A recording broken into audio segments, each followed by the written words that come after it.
Meron din pong kaming dietary supplements or mga pampapayat na produkto sa mga gusto pong sumeksi. So, meron po tayong 4 na klase. Una po yung Live and Burn. Yung Live and Burn ay normal na kape na kinakape natin na meron po siyang carnipure at meron po siyang 16,000 phytonutrients. Meron din siyang Garcinia cambogia na ito po yung content nito ang napakalakas magpapayat sa isang tao. Binaburn po nito ang fat sa ating mga katawan at even sa ating mga ugat. Meron din po tayong burn shake replacement. Ang kung saan, imbes na kakain ka, ito na lang po yung kakainin mo para makapag-diet ka.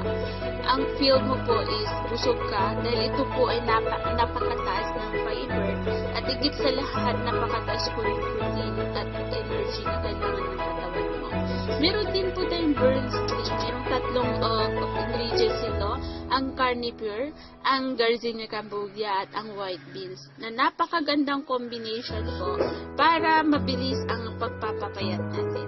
Ang burn po kung saan pumapasok po ito sa mga ugat natin, sa mga naka-stack na fats at binaburn po dito sa loob ng ating katawan. Next po, we have burn made iced tea. Ang pinaka-content po nito, kagaya po ng burn sleep, meron siyang Garcinia cambogia, pero meron po itong green tea. Alam po natin na ang green tea ay napakagandang pampapayat at very healthy po. Hindi po ito drinadrain ng ating katawan, hindi po